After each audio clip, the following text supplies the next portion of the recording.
Et donc, on ouvre la deuxième session recherche et nous appelons Marie Allot, production et implantation ectopique de sphéroïdes hépatiques dans un modèle murin de toxicité hépatique.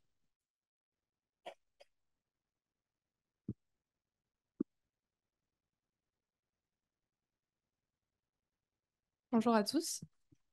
Chers maîtres, chers professeurs, merci de me permettre de présenter notre travail aujourd'hui. Je m'appelle Marie Allo, je suis interne en 7e semestre de chirurgie viscérale et digestive à Montpellier. Je vais vous présenter le projet Ectolive. Il s'agit de la production et de l'implantation ectopique de sphéroïdes hépatiques dans un modèle murin de foie de cirrhose.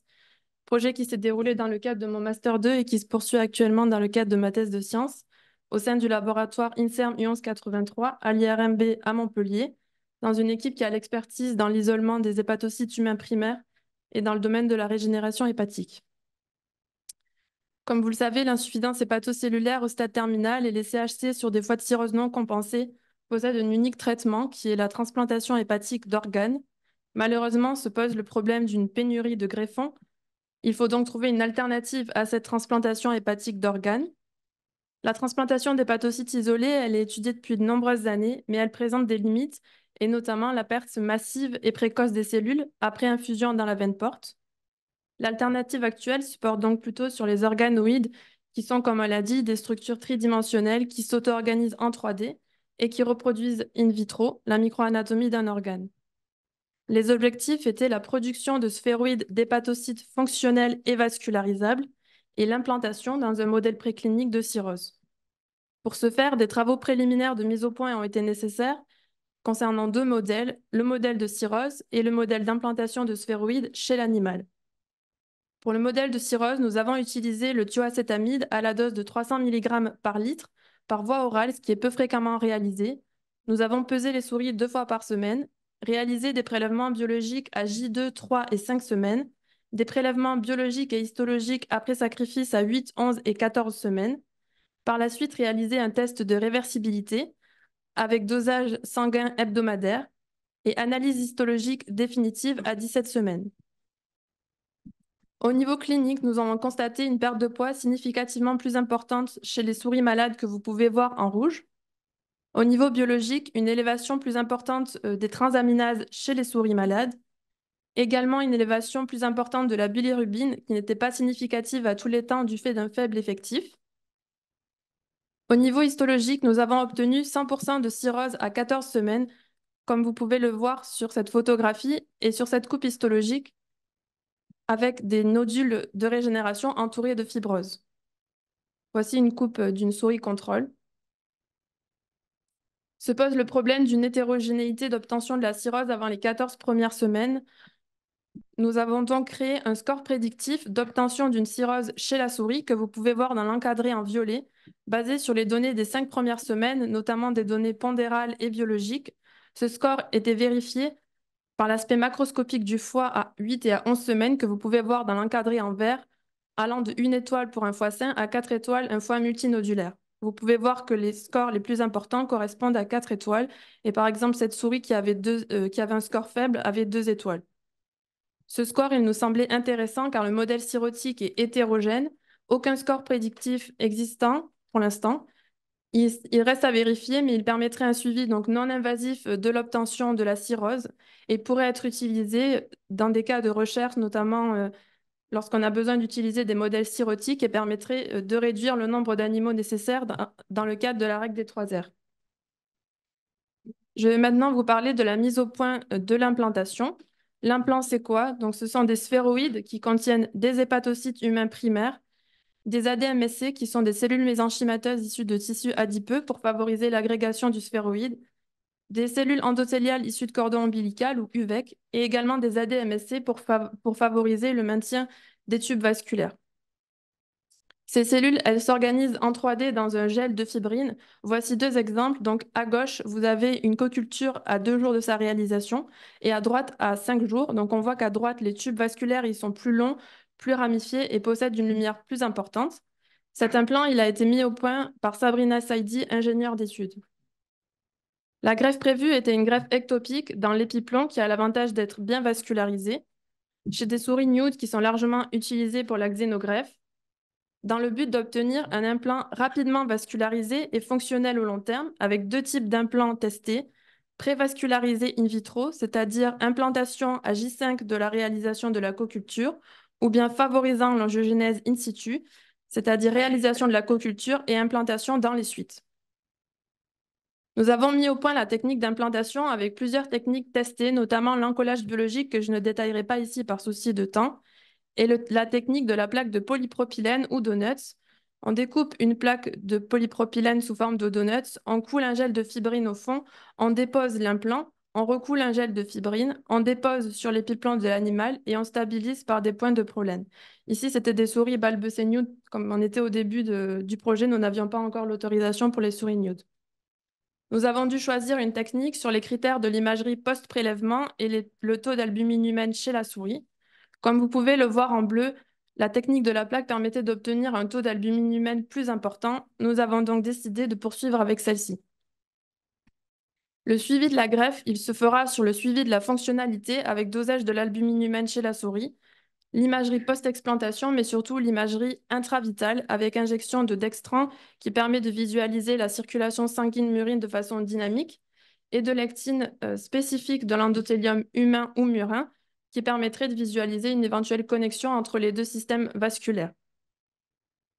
Des coupes histologiques seront également réalisées à J3, J7 et J14.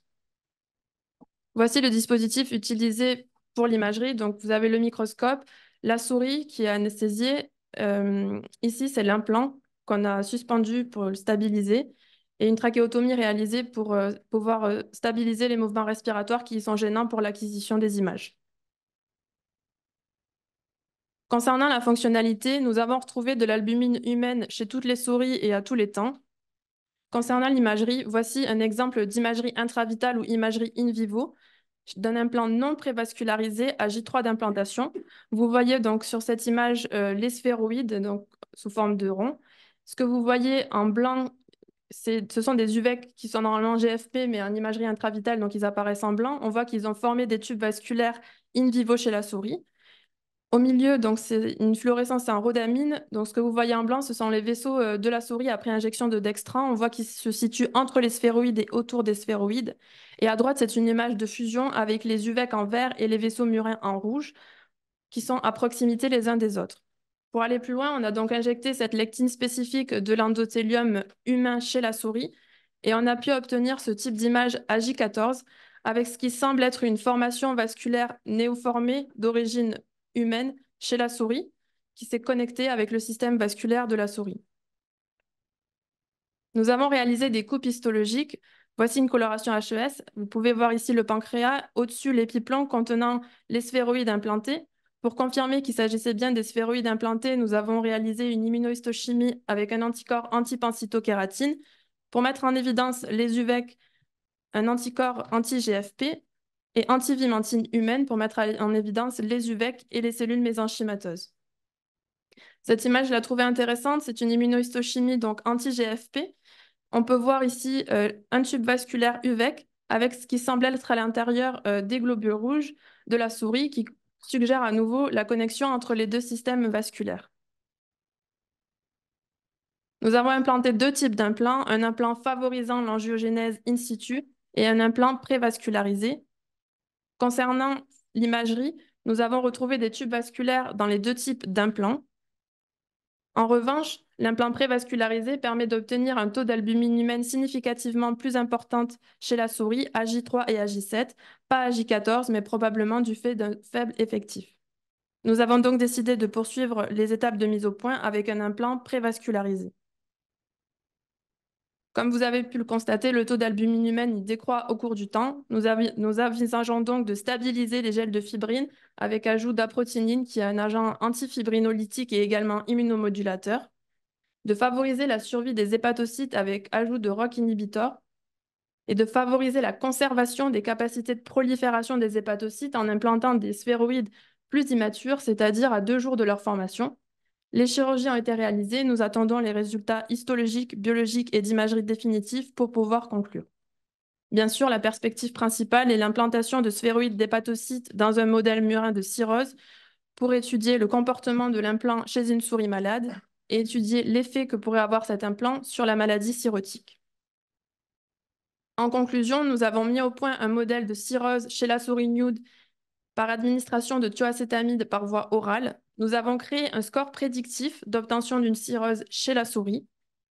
Concernant la mise au point de l'implantation de sphéroïdes d'hépatocytes humains primaires, nous avons obtenu des résultats encourageants, à savoir la mise en évidence de la fonctionnalité avec présence d'albumine humaine dans le sérum murin et d'une vascularisation avec notamment une connexion vasculaire hôte-implant. Merci pour votre attention.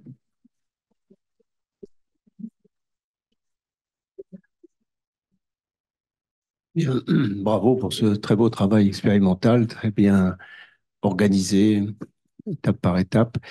Euh, je suppose donc c'est un travail original. Il n'y a aucune autre étude dans le monde qui utilise ce même modèle de création de cirrhose par thiocétamide. Par voie orale chez la souris nude, non, ça n'a pas Non. été... Donc c'est un modèle original, parfaitement original, très intéressant. Euh, alors, c'est des questions d'urologue, hein. Donc, qu'est-ce que le seul dosage de l'albumine témoigne d'une fonctionnalité plus globale de ces hépatocytes et de. Bah, il faudrait, on envisage Est-ce aussi que, par exemple de doser l'alpha-antitrypsine, ouais, qui a notamment une demi-vie plus courte. On pourrait aussi, ce qu'on fait in vitro, c'est plutôt cytochrome P450, mais là, chez la souris, on a vraiment, pour l'instant, on a fait que ça, doser l'albumine humaine. ça vous semble intéressant de doser d'autres Bah, ça nous semble facteurs de. intéressant parce que même si on a l'impression d'avoir une preuve qu'il y a eu une connexion vasculaire qui s'est faite, comme on a injecté, on a implanté en intrapéritonéal, on s'est aussi posé la question de savoir est-ce qu'il n'y a pas une résorption en fait de l'albumine au moment de l'implantation et est-ce que c'est pas par ce biais-là, enfin, par ce fait-là qu'elle serait arrivée dans la circulation sanguine. Donc en dosant par exemple l'alpha-antitrypsine qui a une demi-vie de 3 à 5 jours, en faisant le dosage à 14 jours, on aurait une preuve plus Voilà. robuste. C'est toujours très intéressant pour un chercheur de mettre en question ses propres résultats. Oui, Je crois que c'est une démarche scientifique qui touche toutes les recherches. Concernant la vascularisation, encore une fois, euh, pourquoi ne pas associer les deux techniques, euh, et la prévascularisation et et l'angiogénèse? Est-ce elles sont exclusives l'une de l'autre en fait, si vous voulez optimiser le modèle? oui, en fait, c'est qu'on voulait voir, bon, techniquement, ce qui est le plus facile, et notamment si on veut implanter des sphéroïdes à 2 jours d'implantation, c'est de faire la coculture et d'implanter directement. Mais en fait, là, on a l'impression que finalement, c'est la prévascularisation qui Oui, c'est ce que permet. vous avez conclu. Mais on ne peut pas rajouter des facteurs d'angiogénèse derrière. Enfin, je Ah, ne sais pas. des facteurs de croissance et des Facteurs. facteurs angiogéniques, ça, on en rajoute dans tous les cas D'accord. Ah bon, d'accord. le jour de l'implantation. Très bien. On peut monopoliser Oui, une question, peut-être? Oui. Oui, il y a un micro là. Non, bravo parce que c'est un modèle unique et c'est un modèle très difficile. Il y a une des questions enfin, importantes. Nous, on se pose aussi cette question. Nous, on est dans un modèle ski d'hépatite sévère au paracétamol avec l'implantation d'organoïdes. C'est qui fait quoi? C'est la problématique paracrine, non paracrine, etc., qui est extrêmement complexe. Donc, j'ai envie de dire, est-ce que finalement, la moindre production d'albumine que vous avez à un certain moment, etc., est-ce que c'est un readout finalement essentiel? On peut se poser, bien sûr, on doit se poser la question, mais si je pose la question, c'est que c'est peut-être pas finalement si essentiel que ça. Non, mais il y a tout le problématique cytokinique, etc., en particulier dans un modèle cirrhose à appréhender. Paracrine de filtration, c'est-à-dire d'hémofiltration, c'est-à-dire que va faire votre organoïde implanté en termes de ratio production et filtration et peut-être en termes de courbe de survie, etc. Vous allez peut-être avoir finalement un bénéfice sans forcément avoir une preuve qu'il y a un maintien ou une surproduction d'albumine, etc., qui peut être certes essentielle, mais par l'organoïde. Oui, c'est sûr que là, c'est une preuve juste de fonction de synthèse qu'on a pour l'instant et qui semble quand même décroître au cours du temps. Donc, mais peut-être que finalement, si effectivement, c'est pas le seul paramètre à étudier, c'est peut-être pas si négatif que ça. Mm. Bravo en tout cas. Merci. Je voulais rajouter, je trouve que c'est un très joli modèle et les images que vous avez montrées sont vraiment, avec les images de vaisseaux, sont intéressantes, impressionnantes. On, on aimerait aussi que vous puissiez montrer que ça agit sur l'insuffisance hépatique plus aiguë. Ce serait une bonne façon de montrer que... D'ailleurs, dans le site, j'avais noté toxicité hépatique aiguë parce qu'en fait, au début, on savait pas tout simplement si on allait réussir le modèle de cirrhose. Et donc, dans notre demande d'autorisation de projet, on avait envisagé un modèle aigu qu'on pourra réaliser, hein. Nous, on l'avait envisagé comme modèle de secours si jamais le modèle cirrhotique n'était pas fonctionnel, mais on pourra l'étudier par la suite. Bon, il n'y a pas d'autres questions? Merci beaucoup.